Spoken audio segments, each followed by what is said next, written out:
Mis amigos y mis hermanos, quiero compartir algo de la palabra del Señor, que algún tema, de esos temas que están tan de moda. Siempre digo, muchas veces he dicho, que ahora Cristo Jesús es la moda.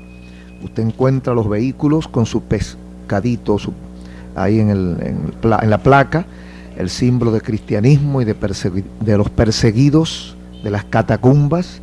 Usted encuentra muchos letreritos en los vehículos y en las casas. Jesús es mi guía, Jesús es mi Señor, Jesús es tal cosa. O sea que hay una efervescencia, hay una moda, hay todo un pensamiento en torno a Jesús. Desde luego, de ahí a los hechos, pues ya ustedes saben que hay un buen trecho, de ahí a los hechos, que muchas veces la gente pues tiene a Jesús en la boca, pero no lo tiene en el corazón, y por lo tanto no lo practica. Yo quiero conversar hoy precisamente sobre esa temática acerca de los seguidores de Jesús y algunos de los miles de detalles y de cosas que hay que decir de los seguidores de Jesús. Y me voy a ir con el apóstol Pablo a primera epístola a los Corintios, capítulo 1, versículos, vamos a leer del versículo 10 hasta el 13. Primera de Corintios 10, 13, o Primera de Corintios 1, 10 al 13 dice: Os ruego pues, hermanos, por el nombre de nuestro Señor Jesucristo, que habléis todos una misma cosa y que no haya entre vosotros divisiones, sino que estéis perfectamente unidos en una misma mente y en un mismo parecer. Porque he sido informado acerca de vosotros, hermanos míos, por los de Cloé, que hay entre vosotros contiendas. Quiero decir que cada uno de vosotros dice: yo soy de Pablo, y yo de Apolos, y yo de Cefas, y yo de Cristo. ¿Acaso está dividido Cristo? ¿Fue crucificado Pablo por vosotros? ¿O fuisteis bautizados en el nombre de Pablo?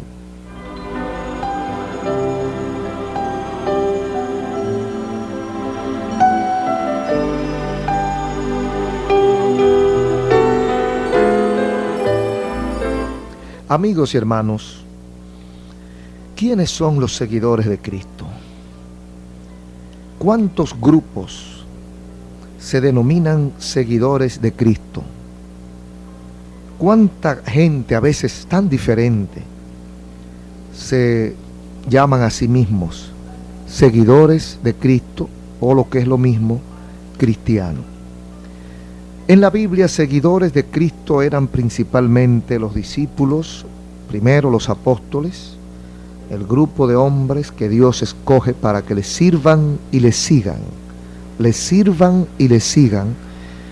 y los que después de ellos, por el mensaje, por el testimonio de ellos, se fueron añadiendo a ese grupo de personas que vio en Jesús la salvación, que vio en Jesús la solución real a los problemas reales de la humanidad. Entonces, esa gente que decide dejar todo, esa gente que, como dijo el mismo Cristo, el que no esté dispuesto a dejar padre o madre o hijo, heredad o posesiones por causa de mí, no es digno de mí. También dijo Cristo, el que no se atreva, el que no pueda tomar su cruz y seguirme, no es digno de mí. Más o menos, a grandes rasgos, estos son los seguidores de Cristo. Estas son la gente que se llama en la Biblia cristianos, o que llamamos nosotros cristianos, aquellos que tratamos de imitar a Cristo. Primero, reconocimos a Jesús como maestro que nos enseña, que nos guía, que nos conduce. Conocimos a Jesús como Señor, como el hombre que gobierna y que dirige con autoridad, con toda facultad, dirige nuestra vida, dirige nuestra conducta. Entonces, aquel que ha aceptado a Cristo como Señor de su vida, como gobierno de su vida, como autoridad máxima en su vida, nosotros le llamamos seguidor de Jesucristo. Aquellos que han visto en Jesús el Maestro y por lo tanto aprendemos de Él hasta donde podemos e imitamos su vida, sus acciones hasta donde podemos, nos llamamos cristianos. Ahora, pensándolo así y pensando junto a usted, nuestro querido oyente, ya usted piensa, ya usted entiende que no todos los que dicen que son cristianos necesariamente son cristianos. Primero, porque hay mucha gente que se recuerda del Señor 2 o 3 días al año. Y por lo tanto, cuando terminan esos 2 o 3 días en que muchos, hay que reconocerlo, muchos se acuerdan del Señor, otros ni en ese tiempo se acuerdan, ni en ese tiempo recuerdan al Señor, sino que lo dedican más bien al carnaval, al placer, a las pasiones, a la lascivia, a la lujuria, al vicio, a la carne, a los deseos, a la concupiscencia. Entonces, pero dicen que son cristianos. Pero hay un grupo menos malo, que se acuerda del Señor por lo menos 2 o 3 veces al año. Sin embargo, esto no cambia la situación, porque no es recordarse del Señor una semana o 2 semanas al año, en Navidad, en Pascua, de Semana Santa, o cuando hay un ciclón o cuando hay un temblor de tierra. No es eso. Hablamos de seguidor o discípulo de Cristo, aquel que renunciando al mundo, renunciando aún a sus deseos, a sus placeres, a sus debilidades, a sus necesidades, decide seguir a Jesucristo. Seguir a Jesucristo con todo lo que eso implica, renunciando al pecado. Y entonces a eso nosotros le llamamos seguidores o discípulos de Jesucristo. Ahora bien, dentro de todo ese conglomerado de cristianos, unos más débiles, otros menos débiles, unos más serios, otros menos serios, unos más fuertes, otros más débiles. Dentro de todo ese mundo cristiano hay muchos grupos, grupúsculos, sectas, templos y maestros. Muchos grupos que discuten, afirman, aseguran que siguen a Cristo, que son cristianos. Pero ¿qué pasa? A veces son grupos que tienen barreras entre sí. A veces son grupos divididos en parcelas, divididos en sectores, divididos en zonas.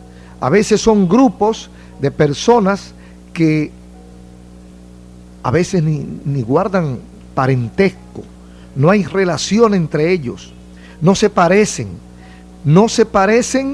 porque su vida es diferente, su vida parece que no tiene un mismo centro, parece que no giran en torno al mismo eje que debe ser Jesucristo, parece que sus intereses no son necesarias o exactamente iguales, sino que cada quien como que defiende algo diferente, como que no están defendiendo la misma bandera. Es como si en una guerra cada quien estuviera disparándole a un enemigo distinto. Entonces, como que la efectividad se diluye, se pierde, se desvanece. Entonces, aquí viene la pregunta: ¿está dividido el mundo cristiano o no está dividido? Bueno, para ser honesto, hay que decir que sí.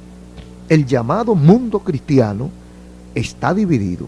Ahora, los cristianos auténticos no estamos divididos, porque si tenemos a Cristo como centro, si tenemos a Cristo como guía, si tenemos a Cristo como el capitán, no puede haber división. Porque si yo como soldado sigo al capitán X y usted como soldado sigue al capitán X, nosotros nos sometemos a las órdenes de ese capitán.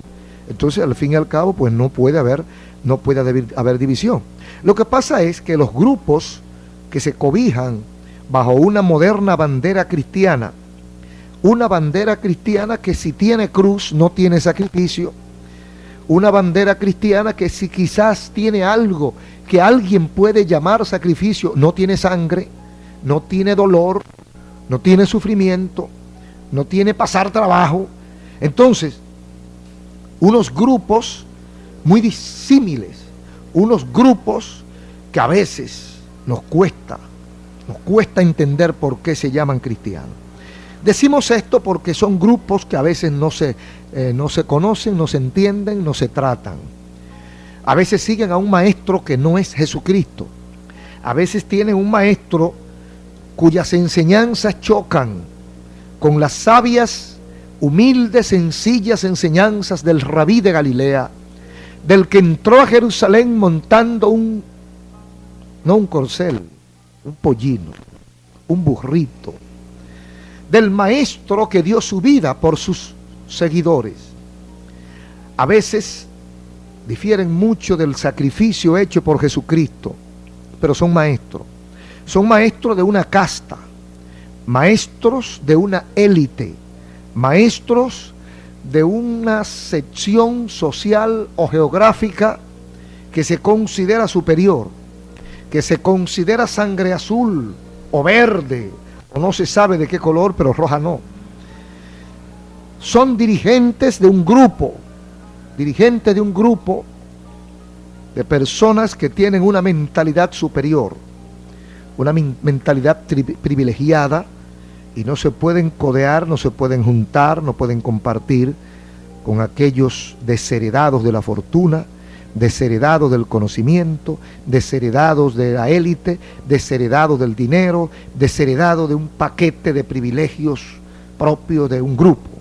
Entonces tienen un grupo, mejor dicho, un maestro, tienen un guía que ellos solventan, un guía que ellos pagan, un guía que no se puede salir de sus patrones, pero son cristianos. No estamos tratando de herir a nadie, ni de dirigirnos a nadie. Estamos tratando de interpretar situaciones que conocemos y que usted quizás conoce, y que a veces nos lleva a la mente dudas y a veces confusiones acerca de: ¿son todos los cristianos cristianos? ¿O son todos los cristianos seguidores de Cristo? Amigos y hermanos, el apóstol Pablo chocó con esa realidad. La iglesia de los hermanos en Corinto era una iglesia un tanto débil, un tanto problemática, un tanto difícil. Era una iglesia donde había como un terreno fértil para muchas cosas que no son buenas. Y una de esas cosas era la división en grupúsculos, la división en maestros, Cefas, Apolo, Pablo. Me imagino que los seguidores de Apolo eran los eruditos, los oradores, los seguidores de los griegos. Me imagino que los seguidores del apóstol Pablo eran aquellos abnegados, aquellos que decían que estaban en la tierra porque todavía había una función, pero que su deseo era estar en el cielo. Me parece que los seguidores de Pablo eran aquellos que decían: sé vivir humildemente y sé vivir en abundancia, sé estar en la voluntad de Dios. Bendito sea su nombre. Y sabrá Dios cómo eran los seguidores de Cefas. Pero esto me indica que, de acuerdo al carácter de Pablo, de Apolo, de Cefas, habían hermanitos, hermanitas, oyentes, cristianos, que se inclinaban por uno de los linderos humanos y seguían a esos hombres, porque se adaptaban mejor a su forma de vida. A lo mejor Cefas era descendiente de una casta superior, y ellos se fueron por el lado de Cefas. Querido amigo y hermano, no te pierdas, no te dejes enredar, no te dejes confundir. Tenemos un solo maestro, y es Jesucristo. Ahora el apóstol Pablo pregunta: ¿está dividido Cristo? ¿Murió Pablo por ustedes? ¿O fue crucificado Cefas por ustedes? ¿Está dividido Cristo? ¿Por qué tú no puedes compartir con tus hermanos? ¿Por qué tú no puedes aceptar a tus hermanos como hermanos tuyos? ¿Está dividido Cristo? El problema no es de ahora. El problema no es del siglo XIX, ni del XX, ni del XXI. El problema viene de lejos, de muy lejos, del primer siglo por allá. El problema es rancio. El problema parece que es parte de la naturaleza humana. parece como que nos gusta la pugna, la división, la selección. Nos gustan esas cosas. Amigos, hermanos, en el orden bíblico, solo existen dos grupos, dos grandes grupos, como los define Jesús en los evangelios: los que están conmigo y los que están en contra mía. Los que están conmigo o los que no están. Esos son los grupos que entiende, que conoce el Señor. Los que están conmigo y los que están en contra. O sea, los cristianos y los anticristianos. Es como lo veía el genio de San Agustín: los que siguen a Dios y los que no lo siguen, o los que están con la luz o los que están con las tinieblas, etcétera. Ese tipo de gente, son los grupos que existen en el mundo bíblico. O sea, en el orden bíblico hay dos grupos: los que están en contra y los que están a favor. Yo creo que inmediatamente usted y yo sabemos ubicarnos, sabemos colocarnos en el lugar que nos corresponde, ¿verdad? Yo no sé qué usted pensará, pero ¿está usted del lado de Cristo o en contra?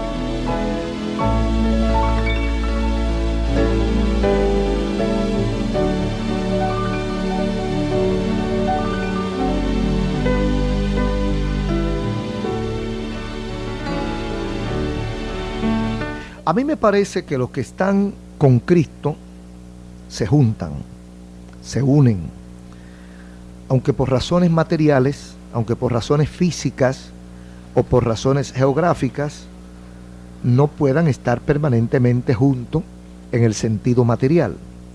Pero que no estemos juntos no quiere decir que no estemos unidos.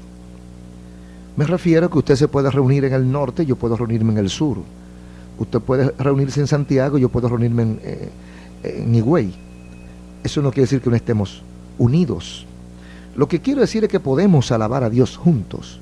No estoy diciendo que hay una super iglesia y que nadie más se reúne en otro lugar a alabar a Dios. No, no estamos hablando con gente de mente un poco abierta. Estamos en una época en que la gente piensa con amplitud. Entonces estoy pensando en que no debe haber barrera, en que no debe haber distinción, en que no debe haber división entre los seguidores de Cristo. Y esto lo digo por dos razones que yo entiendo que son las que Cristo presenta. Usted lee el capítulo 17, por ejemplo, de San Juan, y usted va a encontrar esas dos grandes razones.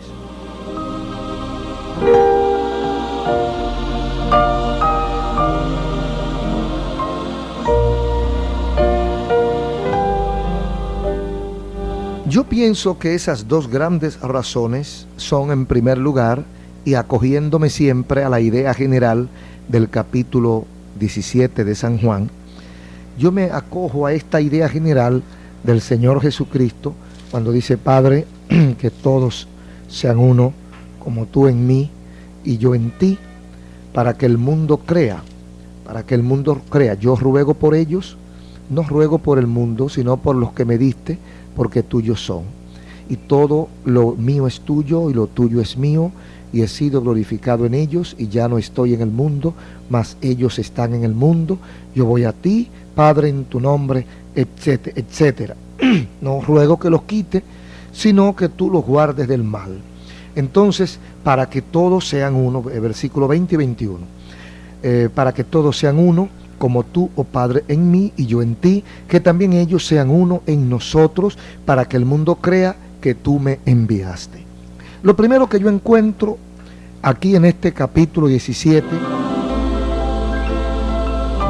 de San Juan es que Cristo quiere que los que le aman a Él sean ejemplo de unidad, ejemplo de confraternidad, ejemplo de mansedumbre, ejemplo de humildad. Sí, porque para estar unidos necesitamos ser humildes, para yo poder soportar las impertinencias de mi hermano. Sí, porque no es que seamos perfectos, no estamos hablando de una unidad entre perfectos, estamos hablando de una unidad entre imperfectos, entre desiguales, entre personas que uno Uno le gusta una cosa, otro le gusta otra. Uno es débil por aquí, el otro es débil por allá. Estamos hablando de una unidad entre ciegos y mancos, entre cojos y tuertos, entre sordos y mudos. Una unidad entre personas que no reúnen el 100% de cualidades. Pero a pesar de sus diferencias, a pesar de sus defectos, a pesar de sus debilidades, pueden estar juntos. Entonces, Cristo dice para que sean ejemplo, demostración práctica del amor fraternal, demostración práctica del amor de Dios en su vida, demostración práctica de que Cristo vive en nosotros. Bendito sea su nombre. Y que si Cristo vive en mí, y si Cristo vive en ti, y si Cristo vive en nosotros, nosotros somos uno, a pesar de mis defectos, a pesar de mi carácter, a pesar de mis debilidades. Yo puedo vivir contigo y tú puedes soportarme porque tú me amas, porque tú me amas. Y dice la Biblia, el amor cubre multitud de pecados, multitud de defectos. Yo te amo a pesar de cómo tú eres. Tú me amas a pesar de cómo yo soy. Y eso también, este principio también es válido para el hogar, para vivir en familia, para amar a tu esposa, para amar a tu esposo. A veces tú tienes que tragarte tus propias lágrimas. A veces tenemos que tragarnos nuestra hiel. A veces tenemos que saborear el amargo, el picante del chile. A veces tenemos que echarnos fresco en la lengua porque nos arde. Pero es mi hermano, es mi hermana. Y yo tengo que aceptarlo, yo tengo que soportarlo, yo tengo que sobrellevarlo. Y cuando me falta fuerza le pido a Dios, dame de tu fuerza para amar a mi hermano, a mi hermana, a mi esposo, a mi esposa, a mi hermano, a mi familia. Y por eso el cristiano, amigo, puede, aleluya. Por eso el cristiano no es de la boca, no estoy hablando de la boca, yo estoy hablando del corazón. Estoy hablando del alma, porque entendemos nuestras debilidades. Usted no está tratando con ángeles, usted no está tratando con gente purificada, perfectamente purificada. No, estamos hablando con gente de carne, de nervios, de huesos, de sentimientos, de temperamento, de caracteres diferentes y difíciles a veces.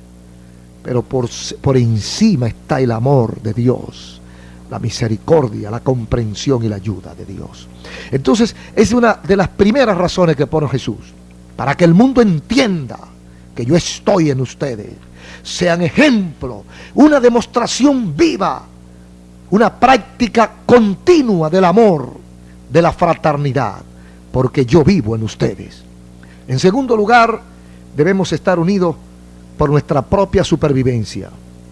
¿Dónde vive usted? ¿Dónde vivo yo? ¿Dónde vivimos nosotros? ¿Dónde estamos? ¿Dónde nos movemos? En una selva. En una selva llena de cacatas, de ciempié, de alacranes, de tigres, de leopardo, de monos. En una selva llena de diferentes tipos de plagas malignas. Y en medio de esa selva nos movemos. Inhóspita, cruel, sanguinaria, asesina. Y ahí está usted y estoy yo. Entonces, si nos descuidamos, el maligno, Satanás, tu enemigo, mi enemigo, nuestro enemigo, que no pierde tiempo, que no pierde ni pies ni pisada, nuestro enemigo que 24 horas trabaja contra Dios y contra nosotros, ese enemigo trabaja contra ti. Y vivimos en un espacio hostil, contrario, adverso, y tenemos que saber cómo caminamos. Entonces, por nuestra propia supervivencia como hijos de Dios, como hermanos en la fe, tenemos que sabernos conducir para que el diablo no nos destruya, no nos acabe. Pero si sabemos vivir en Cristo Jesús, seremos victoriosos. Pero si nos descuidamos, Satanás nos dará el zarpazo mortal, y entonces seremos heridos mortalmente a veces. Entonces, como vivimos en un mundo tan raro, con tantas cosas en contra, y el Señor quiere que demos ejemplo, entonces por esa razón también debemos unirnos. Yo tengo que unirme a mi hermano para que haya fortaleza. Dice un proverbio que en la unión está la fuerza. En la unión está la fuerza. Si estamos cada uno en una esquina, arrinconado cada uno defendiendo sus propios intereses materiales, el diablo nos va a dar y nos va a dar fuerte. Pero tenemos que mantener esa unidad en el espíritu, sirviendo al Señor. Tenemos que guardarnos unos a otros. Tenemos que protegernos. Me refiero a los que hemos conocido a Cristo. No importa a qué iglesia usted vaya. No importa a qué congregación usted pertenezca. Si usted sigue a Cristo, usted es mi hermano. Y si usted cree que usted no es mi hermano, entonces usted no sigue a Cristo. Porque yo sí sigo a Cristo. Y todo el que siga a Cristo, no me importa dónde esté cobijado. No me importa a qué iglesia vaya. Si usted sigue a Cristo, si usted ama a Cristo, si usted trata de parecerse a Cristo con sus debilidades, pero usted dice, yo tengo que parecerme a Cristo, y cada día usted avanza, crece en ese parecerse a Cristo. Usted es mi hermana, usted es mi hermano, yo le amo, usted tiene que amarme, a pesar de mi temperamento, a pesar de mis flaquezas, usted tiene que amarme, porque si no, entonces, o no está usted o no estoy yo en Cristo Jesús, y yo estoy, porque yo todos los días trato de parecerme a Cristo, aunque quizá no me parezca tanto todavía, pero yo busco, es lo que yo busco, y cada día trato de dejar algo y acercarme un poquito más al Señor. Y si estamos caminando todos hacia el mismo punto, pues llegará el momento que vamos a tener que juntarnos, no chocar, juntarnos, llegar al mismo lugar de adoración, de esperanza, de bendición, y ahí nos vamos a reunir con Jesucristo en el centro. Ojalá que estas palabras, en cuanto a los seguidores de Jesús, en cuanto a la preocupación, a la inquietud de Pablo, nosotros la podamos elaborar, asimilar y practicar. ¿Está dividido Cristo? ¿Está dividido? ¿Por qué ustedes algunos son de Pablo, otros de Cefas, otros de Apolo? No, somos de Cristo, porque Cristo murió en la cruz, Cristo pagó el precio, Cristo es el Salvador, Cristo es el Señor, Cristo es el que tiene que gobernar tu vida. Yo no tengo que gobernar tu vida. Tu maestro que tú has elegido como el maestro por excelencia no es el que tiene que gobernar tu vida, es Cristo. Si tu maestro te dice odia a tal persona, odia a tal grupo, no te acerque a tal gente, porque me parece que no, eso no es el problema. Aunque usted tiene que seguir a su pastor, aunque usted tiene que respetar a sus ancianos, aunque cada uno de nosotros tiene sus líderes, pero eso tiene un límite. Eso tiene un límite.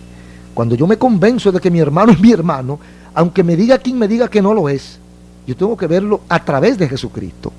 Yo tengo que compararlo con Cristo. Y si me dio positivo es mi hermano, aunque diga quien diga que no. Ojalá me hayan podido entender.